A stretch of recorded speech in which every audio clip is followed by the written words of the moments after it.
Olá a todos, uma boa tarde. Estamos aqui mais uma vez reunidos para estarmos meditando na palavra de Deus e vamos dar continuidade hoje ao nosso estudo a respeito do reino dos céus, ou reino de Deus, como diz a Bíblia, né? Então, vamos estar começando com uma oração, pedindo a bênção de Deus sobre esse tempo.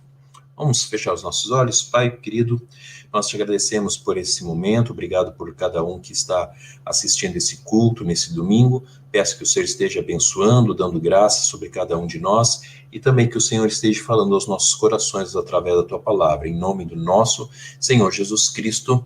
Amém e amém. Meus queridos, nós estamos então continuando no nosso estudo, né, a respeito do reino de Deus. E eu gostaria que nós hoje tivéssemos, então, falando um pouco sobre esse tema, interessado ou compromissado, com base no Evangelho de Lucas, capítulo 19, a partir do versículo 11 até o 27. Então, interessado ou compromissado, o que será que nós somos nesse sentido diante de Deus em relação ao Evangelho? E nós vamos estar meditando e, pelo contexto, nós estamos vendo que Jesus ele está indo para Jerusalém para ser coroado rei, ser crucificado também. Só que os seus discípulos e aqueles que estão com Jesus, eles não sabem exatamente o que está acontecendo. Apesar de Jesus ter várias vezes falado para eles que Jesus estava indo para Jerusalém com o intuito de morrer, no caso aqui, na cruz. E Jesus ele passa então pela cidade de Jericó, lá em ter um encontro com Zaqueu, o publicano, logo no início do capítulo 19, tá? Do versículo 1 até o versículo 10, tem um encontro de Jesus com Zaqueu, lá em Jericó, e nesse momento, então, nesse contexto, diz que Jesus começa a falar com aquelas pessoas ali da cidade de Jericó, e é interessante o que ele vai falar, ele vai contar uma parábola para eles, certo? Estando eles a ouvi-lo, Jesus passou a contar-lhes uma parábola, porque estava perto de Jerusalém e o povo pensava que o reino de Deus ia se manifestar de imediato. Então, uma das coisas que nós temos que entender aqui é esse contexto que Jesus está vivendo. As pessoas estavam esperando que Jesus fosse para Jerusalém para se tornar rei, para tomar o lugar, né, de César e conquistar o trono. Então havia ali um entusiasmo político muito grande. As pessoas estavam propensas a fazer qualquer coisa para se livrar do domínio de Roma. E nesse momento, então, Jesus ele começa a contar essa parábola, e exatamente nesse contexto de entusiasmo político, porque as pessoas estavam se preparando, né, para a manifestação imediata do reino de Deus. E aí Jesus conta essa parábola e ele diz o seguinte: um homem de nobre nascimento foi para uma terra distante para ser coroado rei e depois voltar. Então chamou 10 dos seus servos e lhes deu 10 minas. Disse ele: façam esse dinheiro render até a minha volta. Mas os seus súditos o odiavam e por isso enviaram uma delegação para lhe dizer: não queremos que este homem seja nosso rei. Contudo, ele foi feito rei e voltou. Então mandou chamar os servos a quem dera o dinheiro a fim de saber quanto tinham lucrado. E aqui é uma questão muito interessante, tá? As pessoas estavam ali diante de Jesus, e Jesus conta uma parábola que a princípio não tem nada a ver com o contexto, mas só que na verdade, quando nós paramos para analisar, nós vamos perceber que esse contexto, ele é um contexto exatamente do qual Jesus estava vivendo. E nós precisamos fazer uma coisa, antes de nós prosseguirmos nessa mensagem, nós temos que olhar esse texto com as lentes, né, adequadas, né? Não como nós enxergamos o nosso mundo hoje, mas as lentes daquela época, daquele contexto, e isso é uma coisa muito importante. Nós temos que lembrar do que Jesus estava vivendo, né, num contexto cultural, num contexto de época. Então, o que Jesus está falando aqui? Que um certo homem de nascimento nobre, ele foi sair do seu país para se tornar rei. Mas como isso acontece? Né? Um homem sai do seu país para um país distante para ser coroado rei e depois voltar. E parece meio estranho isso, só que quando nós vamos estudar um pouquinho a história, nós vamos ver que essas palavras que Jesus está contando têm muito significado diante das pessoas que estão ouvindo. Lembre-se, nós estamos dentro de um contexto, de um entusiasmo político muito grande, né? O próprio texto da Bíblia diz que estava perto de Jerusalém e o povo pensava que o reino de Deus ia se manifestar de imediato, conforme nós vemos aqui em Lucas. Só que eu quero que vocês percebam o contexto cultural que está envolvendo essa história aqui de Jesus. E não dá para falarmos dessa história sem lembrarmos, logicamente, da história de Herodes. Herodes o Grande, certo? Herodes o Grande foi o rei do território da Palestina como representante ou como rei cliente do Império Romano entre o ano 37 a.C. e 4 a.C. Esse Herodes o Grande é aquele mesmo Herodes que mandou matar as criancinhas lá em Belém. Lembra quando Jesus ele nasce, os magos vão lá e se apresentam diante do Herodes, e aí ele fala, olha, vão lá, me diga onde é que está esse rei para que eu vá também adorar. É esse Herodes aqui. Então, só que esse Herodes aí começou a reinar, como vocês viram aí, muito tempo antes, no ano 36, 37 a.C. E esse Herodes não era uma pessoa lá muito amada pelo povo, não. Aliás, ele era bem odiado pelo povo. As pessoas não gostavam de Herodes justamente porque ele era muito malvado. Ele mandou matar seus filhos, a sua esposa, sogra, sogro, enfim, cunhados, porque ele tinha medo de que as pessoas tomassem o trono dele. Assim como ele mandou matar aquelas crianças todas, conforme diz o evangelho ali de Mateus, né? Então, ele é um homem bem paranoico, ele é um psicopata na prática. Hoje nós chamaríamos uma pessoa completamente fora de qualquer humanidade, vamos assim dizer. E esse homem, então, Herodes, ele começa o seu reino de uma maneira muito interessante. Antes dele havia um outro rei, né? E quando esse rei ele vai morrer, Herodes ele toma uma atitude. E Herodes sempre foi uma pessoa muito sagaz. Jesus chama ele de raposa, né? A raposa Herodes no Novo Testamento. E esse Herodes, ele é um cara que era muito hábil politicamente. Ele, pouco antes dessa história toda dele tomar a coroa, ele foi contra, vamos assim dizer, uma pessoa que se tornaria o imperador César, tá? Otaviano. E ele foi contra, ele apoiou o adversário do Otaviano. Só que quem ganhou a guerra, quem ganhou a batalha pelo trono de Roma foi justamente a pessoa que Herodes não havia apoiado. E aí ele entende que a situação dele fica complicada, porque ele não apoiou a pessoa que se tornou, no caso, César, né, o grande imperador romano. O que ele faz? Ele sai da sua terra e vai ali da região de Jerusalém, né, de Judá, e ele vai até Roma com uma comitiva para se apresentar diante desse tão novo imperador.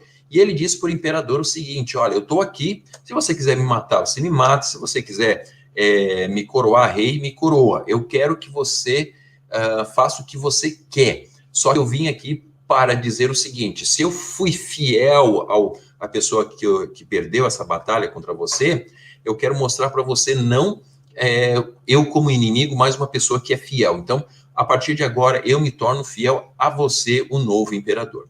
E o imperador gostou dessa atitude dele e disse o seguinte, ok, eu vou te colocar como rei em Israel. E então ele volta para Israel coroado rei por Roma. E veja bem que isso tudo se encaixa justamente na história que Jesus está colocando aqui, né? Um homem de nobre nascimento foi para uma terra distante para ser coroado rei e depois voltar.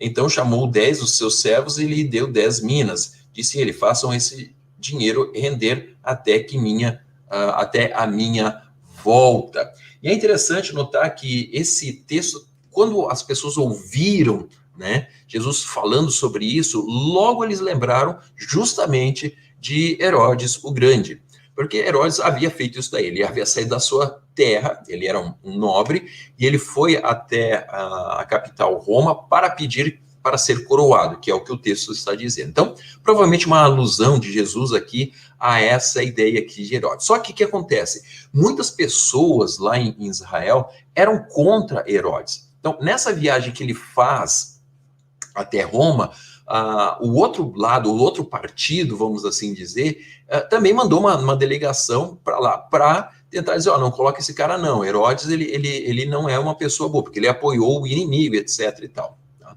Então, é muito interessante quando você nota esse contexto, porque o texto vai falar justamente também disso, vai falar que os inimigos aqui desse homem mandaram uma embaixada também para provocar aqui no versículo 14, mas os seus súditos o odiavam e por isso enviaram uma delegação para lhe dizer, não queremos este homem, que esse homem seja nosso rei. Ou seja, tudo isso leva a crer que sim, essa passagem tem a ver com o contexto histórico de Herodes ali. Tá? Agora, o que acontece na história de Herodes é o seguinte, quando ele volta para Jerusalém, quando ele volta já coroado, vamos assim dizer, né, pelo rei, pelo imperador romano, o que ele faz? Ele chega e ele diz o seguinte, bom, quem foi meu amigo aqui? Quem estava me apoiando antes, eu vou ajudar. Quem estava contra mim, quem mandou aquela delegação ali contra a minha pessoa, o que eu vou fazer? Eu vou condenar, e foi isso que ele fez, ele condenou as pessoas que estavam ali contra ele à morte, né, ou então a escravidão, e as pessoas que estavam do lado de Herodes nessa história, Herodes os colocou em posições politicamente, vamos assim dizer, privilegiadas, muito privilegiadas, ok? Então, quando a gente olha através deste fundo, nós conseguimos repensar essa história que nós estamos vendo aqui no caso de Herodes, no caso da parábola de Jesus. Porque depois que esse homem volta, faz justamente aquilo que Herodes tinha feito, né? O primeiro veio, versículo 16, e disse, Senhor, a tua mina rendeu outras 10. E aí ele diz assim, esse nobre que se tornou rei, muito bem, meu servo bom, respondeu o seu senhor, por ter sido confiável ou fiel no pouco, governe sobre 10 cidades. O segundo veio e disse, Senhor, a tua mina rendeu 5 vezes mais. O seu senhor respondeu, também você encarregue-se de 5 cidades. E veja bem, o que é interessante nesse texto aqui é que Herodes não, o homem, né, ele está dando um elogio para os seus servos, não por terem bom sucesso, mas por serem fiéis. Veja só, servo fiel, né? Eles são elogiados por ser fiel e não pelo sucesso. Muitas vezes, quando nós olhamos esse texto, nós pensamos, a ênfase de Jesus aqui nessa parábola é de que essas pessoas multiplicaram o talento, multiplicaram, né, o valor, as moedas, as minas, etc. Só que, na verdade, não. O que Jesus está elogiando aqui é a fidelidade daqueles servos que estiveram com o seu Senhor enquanto o seu Senhor não estava. E agora vamos voltar àquele contexto. Lembre-se que Jesus ele está se preparando para morrer, ou seja, ele está indo embora, né, desse mundo, e nesse sentido, Jesus ele está contando uma parábola para aqueles que estão ouvindo talvez os últimos momentos de Jesus aqui na Terra. E ele está dizendo o seguinte, olha, para mim não importa o que vocês vão fazer com aquilo que eu vou deixar para vocês, com os dons, com os talentos e tudo que eu estarei dando para vocês. Eu não me importo com o resultado em si. O que para mim é importante é de que você seja fiel a mim enquanto eu estiver fora.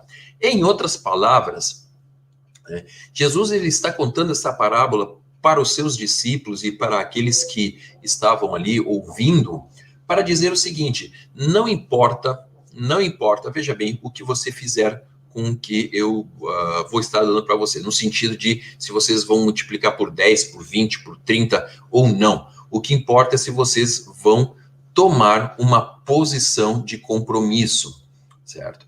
Então, nesse momento, entra aqui algumas reflexões que nós podemos fazer sobre esse texto. A primeira coisa é que os dons são para medir o nosso comprometimento. Os dons não estão ali porque Jesus não está sendo um capitalista, né, um banqueiro, que está dizendo, olha, estou te entregando 5, mas quando eu voltar eu quero 10, eu quero 15, eu quero enriquecer mais. Não, a questão é que quando esse nobre, ou esse rei, futuro rei, no caso ainda aqui, ele está entregando aquelas minas, aquele dinheiro para os seus servos, para os seus empregados, ele está dizendo o seguinte, ó, eu quero que vocês façam coisas no meu nome, certo? E que as pessoas saibam que vocês estão comigo. Ou seja, eu estou buscando saber aqui se vocês estão comprometidos comigo ou não. Por quê? Porque, veja bem, quando esse senhor, né, de nobre nascimento, ele vai embora do seu país, não existe nenhuma garantia de que ele vai voltar rei. Podia ser que ele voltasse como um escravo, podia ser que ele nem voltasse, podia ser que ele fosse morto lá fora. É interessante notar que Herodes ele voltou como rei, mas o seu filho, que fez a mesma coisa, teve que ir a Roma para tentar manter a coroa, né? Quando o pai dele morreu. Esse Herodes, a Agripa, ele volta, ele vai para Roma, só que Roma diz, não, você não vai ser rei. E eles prendem esse cara lá em Roma. Ou seja, foi uma viagem frustrada. Se o pai conseguiu, o filho não conseguiu. Então, é mais ou menos aqui o que Jesus está tentando passar para os seus discípulos. Vocês vão ter que fazer uma aposta. Não tem meio termos. Vocês vão ter que se declarar diante das pessoas. Então, não era necessariamente para mostrar o compromisso, a questão financeira em si, né, de quanto que eles iriam multiplicar, mas sim o compromisso que eles estavam tendo, assumir um compromisso com o Senhor ou não. Muitas vezes as pessoas acham que quando Jesus ele dá alguma coisa, ele está esperando números, resultados. Ele é um empresário que quer ver as coisas crescerem, né? Multiplicar e tal. Só que Jesus não é assim, porque Jesus sabe que o reino vai se estabelecer independente do que a gente faça. O que ele quer ver de nós é saber se nós vamos fazer direito aquilo que ele deixou para nós. Em outras palavras, se vamos ter um compromisso. E aqui entra uma questão muito interessante, que é o segundo ponto, o compromisso deve ser público. Tá? Por que isso? Olhando essa parábola, ela é interessante, porque quando aquelas pessoas, os 2 primeiros servos, eles se comprometeram, né, com o seu senhor, eles dizem que eles foram comercializar, eles estavam comercializando não no nome deles, mas no nome do dono. E com isso eles estavam dizendo, olha, eu sou do partido do dono aqui. O meu senhor, eu estou trabalhando para ele, eu estou crendo que ele irá voltar como rei. Ou seja, eu tomei uma posição política, vamos assim colocar diante dos homens, né? E o comprometimento que Jesus também exige de nós é um comprometimento até certo ponto político. Não político como nós vemos hoje no Brasil, ou no mundo, né, de esquerda, direita, e etc. Não, a questão é se eu vou tomar um comprometimento público a favor de Jesus ou não, a favor desse rei Jesus ou não. E não é somente nós vivemos uma vida cristã simples, sem nenhum tipo de atitude. O que Jesus quer de nós é uma atitude de compromisso. Por quê? Quando essas pessoas, por exemplo, nessa parábola, elas estão comercializando, elas estão indo na praça, elas estão vendendo, elas estão comprando, elas estão tentando fazer esse dinheiro render, na verdade, o que está acontecendo, elas estão fazendo isso no nome do patrão. Ou seja, elas estão dizendo, eu aposto todas as minhas fichas no patrão. eu sei que ele vai voltar e vai voltar como rei. Eu creio nisso e eu estou apostando a minha vida praticamente nisso. Eles estavam apostando a sua vida, porque vocês viram ali que existia oposição. Se a oposição ganhasse, eles estavam, né, em situação muito complicada. Então eles estão dizendo, não, eu assumo esse compromisso. Eu, publicamente, estou dizendo, estou fazendo tudo em nome do meu Senhor. Já é diferente, por exemplo, né, do segundo servo. Quando vocês olhem e percebem ali a ação do segundo servo, ela é, no mínimo, estranha. Diz assim: então veio o outro servo e disse, Senhor, aqui está a tua mina. Eu a conservei guardada num pedaço de pano. Tive medo porque és um homem severo. Tiras o que não puseste e colhes o que não semeaste. E parece um cara, assim, muito equilibrado, dizendo, não, eu não perdi, eu não arrisquei, o que o Senhor me deu, eu estou entregando.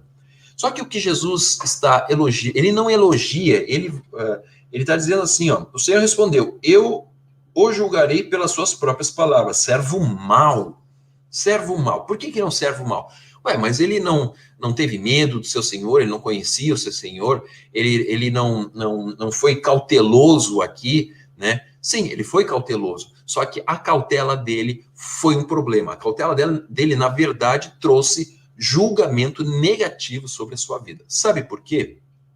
Porque essa pessoa disse que ele escondeu, né, num pano, guardou, colocou talvez ali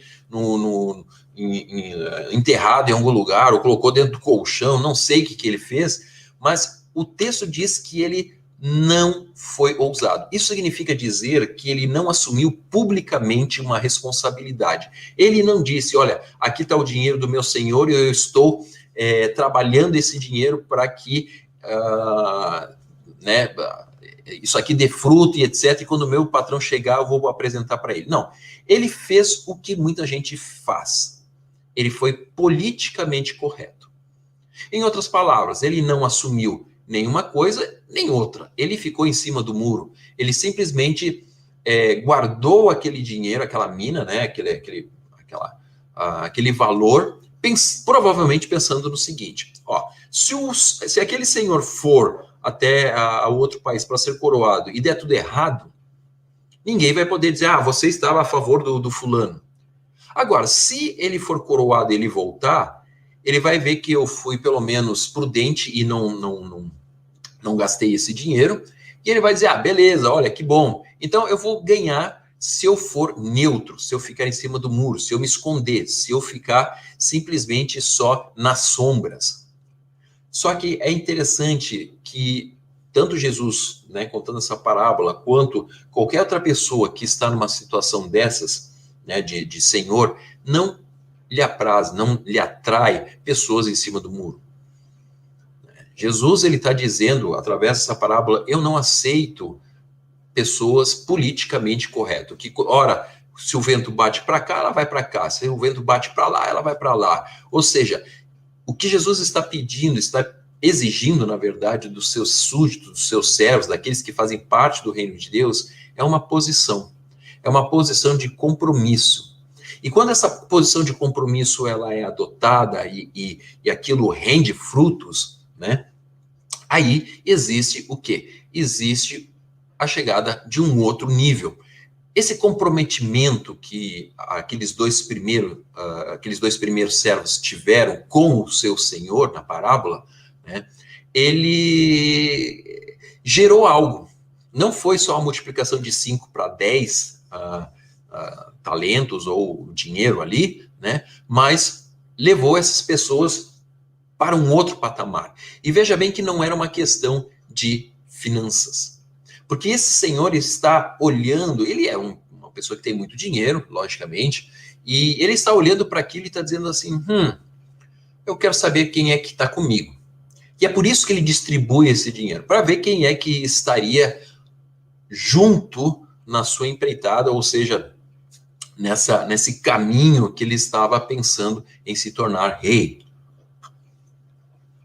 Quando ele volta, ele faz o quê? Ele coloca esses primeiros cidadãos aqui, veja bem como é que diz o texto, porque tem sido confiável ou fiel no pouco, governe sobre 10 cidades. Ou seja, não era uma questão de dinheiro, era uma questão de fidelidade, de comprometimento. Eu estou ou não estou com essa pessoa? Quando esse rei voltou, ele diz: esses caras, eles não ficaram em cima do muro. Eles me apoiaram, eles quiseram estar comigo. Então eu vou dar para eles também aquilo que eles merecem.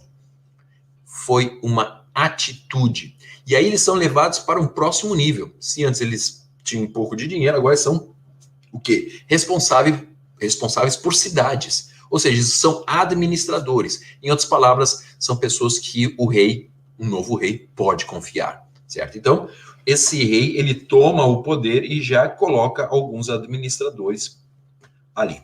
Agora, aquele outro que não quis nada, é interessante que o Senhor, no versículo 24, diz assim, ó, e disse aos que estavam ali, tomem dele a sua mina e deem-na ao que tem 10. Né? E aí é uma coisa interessante. Neutralidade no reino não vai gerar segurança. Neutralidade no reino gera simplesmente uma rejeição do rei, ou seja, de Jesus. Jesus, ele não quer, ele diz claro na sua palavra, né, que ele até entende os frios, ele gosta daqueles que são quentes, mas ele abomina aqueles que são mornos. E essa é a parábola, lembre-se, naquele contexto que nós estamos falando, cultural, aonde existe o quê? Um entusiasmo político. As pessoas estavam para tomar uma decisão. Seguir ou não seguir esse Messias, seguir ou não seguir esse Jesus. Só que esse Jesus, ele estava pronto para ir embora, porque ele iria morrer, ele iria para o céu, mas um dia ele iria voltar. E aqui é a grande questão que Jesus está contando a parábola. Eu estarei fora durante algum tempo. Vocês que dizem ser os meus discípulos, aqueles que me seguem, a grande pergunta que eu faço para vocês é: e vocês vão fazer o quê? Vocês vão, durante esse tempo, se comprometer com a minha palavra, com o meu evangelho, e vão publicamente se pronunciar, ou vocês vão tentar dar um jeito, ou vocês vão ser contra? Qual vai ser a posição de vocês? E aparentemente o neutro é igual, pelo menos do ponto de vista aqui da parábola, àqueles que estão se opondo. Jesus, ele não vai confiar naqueles que estão neutros, naqueles que estão em cima do muro. Foi isso que aconteceu no caso de Herodes. E é interessante nós notarmos isso, porque diz que muitas pessoas não gostavam daquele senhor. Muitas pessoas também não gostavam de Herodes. Mas ele foi coroado rei e Roma, assim, estava apoiando. Não havia mais lugar para neutralidade. Ou estava com Herodes e Roma, ou estava contra. Algumas conclusões que nós vamos chegar agora com respeito a essa parábola. A primeira coisa é que não é a quantidade, mas o compromisso que conta. Jesus espera o compromisso. Talvez a gente não consiga fazer tudo aquilo que ele exige de nós. Provavelmente a gente não vai conseguir fazer aquilo que ele exige, mas a questão que ele está olhando não são números. Muitas pessoas, às vezes, né, um tempo atrás, dizem assim, eu consegui tantas almas para Cristo, tantas pessoas se converteram, ou então outros dizem, eu nunca preguei, nenhuma pessoa se converteu. Veja bem, Jesus não está olhando para o número, Jesus não está olhando para essas coisas que você está fazendo, ele quer saber simplesmente se você está com ele ou não, publicamente ou não. Não há espaço para dois corações aqui, só existe uma única possibilidade, estar com Cristo. E então, não é a quantidade, mas é o compromisso que você faz com esse Jesus. E outro ponto, a conservação inativa é considerada traição. Foi o que o servo fez, ele conservou inativamente aquele talento, aquela mina, aquele dinheiro, mas isso para o Senhor foi considerado traição. Não havia possibilidade. O Senhor disse, vá e cuide do meu dinheiro. Jesus deixou para nós hoje essa parábola para que nós entendamos que nós precisamos sempre estar comprometidos com o reino. Precisamos estar comprometidos com ele, estar sempre fazendo a vontade de Deus, mas, claro, os resultados virão. Só que ele quer ver no nosso coração uma atitude de alguém que está apoiando o seu reino, o reino de Deus. O reino de Deus está aí. A oposição aberta, no versículo 27, que algumas pessoas no final estão fazendo, também tem um preço. Olha o que diz o versículo 27. E aqueles inimigos meus, que não queriam que eu reinasse sobre eles, tragam-nos aqui e matem-nos na minha frente. Muitas vezes as pessoas, elas estão acostumadas a ouvir uma pregação a respeito de um Jesus que é muito amoroso, que é muito manso, que é muito acolhedor e etc. E isso é verdade até certo ponto. É verdade que ele nos acolhe, é a verdade que ele nos traz, é verdade que ele nos ama, é verdade que ele é misericordioso. Só que existe um momento em que, quando ele for julgar aqueles que estão sobre a terra, ele vai olhar e ele vai ver o nível de comprometimento. Quem é comprometido entrará para o reino dele. Quem não é, não vai entrar. E não só isso, a palavra ela é clara. Existe um lugar reservado para todos aqueles que não se comprometem com Jesus, que é o lago de fogo. É uma advertência séria, é algo que Jesus disse, e eu não estou autorizado a dizer que não é bem assim. Jesus mesmo vai fazer o julgamento. E esse mesmo Jesus de amor também será juiz e condenará todos aqueles que não se comprometem com ele abertamente e publicamente. Existe a história de vários homens que, durante a época da União Soviética, né, na Rússia, enfim, na época do regime socialista lá, se comprometeram com Deus e levaram uma vida de entrega total.